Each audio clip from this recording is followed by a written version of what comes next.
Hello, my dear young viewers and my dear friends.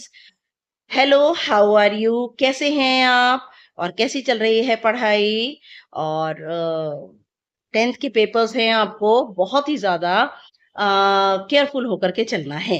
Okay, you are most welcome in Nayab thoughts in English and myself Renu. और आज हम पढ़ने जा रहे हैं क्लास 10th फर्स्ट फ्लाइट की poem fog, and it is written by Carl Sandburg. Poem पढ़ाने से पहले थोड़ा सा इसके बारे में मैं आपको बताना चाहूंगी कि ये जो पोम है ये मेटाफर है किसका? कैट का. कैट का मेटाफर लिया है और डिस्क्राइब किसको किया है? फॉग को. फॉग आप अच्छी तरह जानते हैं, धुंध को कहते हैं, मिस्ट को कहते हैं. और पोएट ने मेटाफर लिया है कैट का, और उस कैट की जितनी भी क्वालिटीज हैं वो फॉग के अंदर जो है क्रॉप अप कर दी हैं. और ये एक एक्सटेंडेड मेटाफर है. एक्सटेंडेड मेटाफर का मीनिंग होता है कि किसी मेटाफर को इस तरीके से डिस्क्राइब करना कि सारी की सारी क्वालिटीज हम भुला तो रहे हैं फॉग को और हम नाम ले रहे हैं कैट का. वहां पता नहीं चलता कि हम कैट के बारे में बात कर रहे हैं कि फॉग के बारे में बात कर रहे हैं. दोनों के अंदर इतनी ज्यादा सिमिलैरिटी जो है हम क्रिएट कर देते हैं. जैसे कि एग्जांपल हम बताएं, आपको मैं ये कहूं कि जो my brother is a night owl, मेरा जो भाई है वो नाइट आउल है. नाइट आउल का मीनिंग क्या हुआ? नाइट आउल का मीनिंग हुआ जो रात में जागते हैं, रात में स्टडी करते हैं.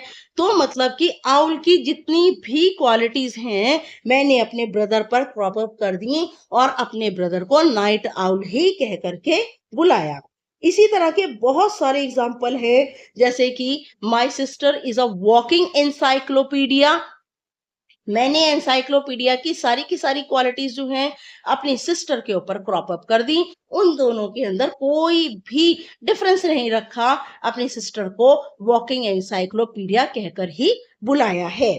तो यहाँ पर ये होता है एक्सटेंडेड मेटाफर, कि जब हम दो चीजों के अंदर कॉमन रख देते हैं और हम उनके अंदर कोई भी डिफरेंस क्रिएट नहीं करते, दोनों को एक ही मानकर चलते हैं. The poem is written by Carl Sandburg. Carl Sandburg जो है अमेरिकन पोएट हैं, हिस्टोरियन, नॉवलिस्ट और फोकलोरिस्ट हैं. और उन्होंने अपना जो वर्क है पोइट्री का या फिर प्रोज का बहुत ही अर्ली एज में स्टार्ट कर लिया था. Okay, now I am going to explain you the poem. Now, fog. The fog comes on little cat feet. Fog जो है वो आती है छोटी सी बिल्ली के पैरों की तरह. जैसे कि बिल्ली आती है, it comes stealthily and silently. जब बिल्ली आती है तो पता नहीं चलता कि बिल्ली आ रही है, और वो इतनी धीमे धीमे आती है. बिल्कुल ऐसे ही फॉग के अंदर क्वालिटी है कि जब वो आती है तब वो इतनी धीरे आती है कि पूरे शहर को, हार्बर को एनवलप कर लेती है, उसको ढांक लेती है. यहाँ पर इमेजरी इज पारामाउंट. इमेजरी का मतलब एक, जब भी हम फॉग या कैट की बात करने लगते हैं तो फॉग का एक इमेज और कैट का एक इमेज हमारे दिमाग में आने लगता है. Now, it sits looking cover over harbour and city. Third line में इट जो है वो कैट के लिए आया है, क्योंकि बैठता कौन है? कैट. फॉग बैठती नहीं है. ठीक है, ये स्टेशनरी हो जाती है, रुक जाती है आकर के, लेकिन ये बैठती नहीं है. नाउ,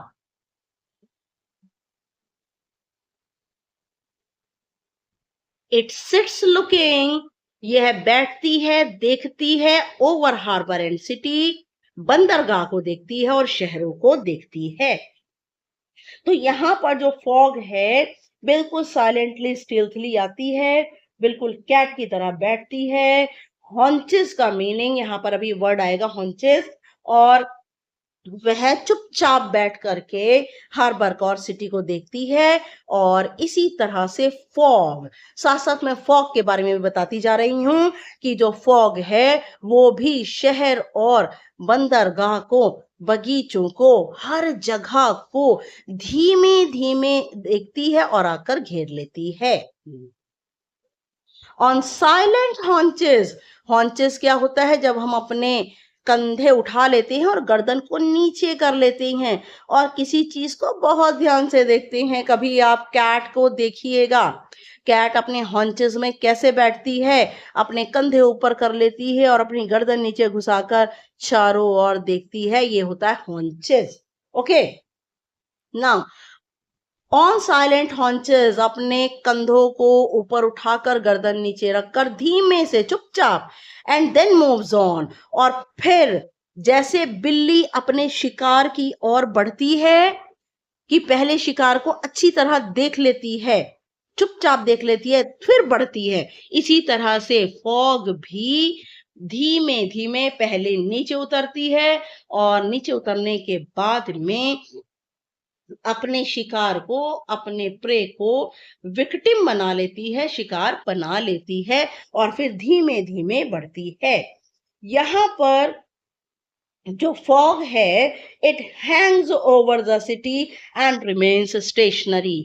बिल्ली की तरह, जैसे बिल्ली अपने शिकार को ले लेती है और उसके बिल्कुल ठीक वैसे ही फॉग भी बहुत लंबे समय तक शहर पर रुकी रहती है और स्थगित रहती है। और जैसे कैट जो है उठती है और धीमे धीमे चली जाती है, वैसे ही बिल्कुल फॉग भी धीमे धीमे शहर और हार्बर को, बगीचों को, सबको धीमे धीमे छोड़ देती है। तो यहाँ पर एक्सटेंडेड मेटाफर का ये बहुत ही प्यारा एग्जाम्पल है, और क्योंकि इसके अंदर पता ही नहीं चलता कि कब पोएट फॉग की बात कर रहा है, कब कैट की बात कर रहा है। दोनों में इतनी ज्यादा सिमिलैरिटी क्रिएट हो जाती है। Okay my dear young viewers, thanks for watching. और नेक्स्ट वीडियो लेकर आएंगे हम इसी के टेक्सचुअल क्वेश्चन आंसर। और प्लीज मेरा न्यू चैनल है, इसको सब्सक्राइब करना बिल्कुल मत भूलिएगा। प्लीज मेरे चैनल को सब्सक्राइब कीजिए, कमेंट जरूर कीजिए और शेयर भी कीजिए। लाइक का बटन तो आपको दबाना ही है। ओके, नाउ नेक्स्ट वीडियो तक के लिए good luck and good bye.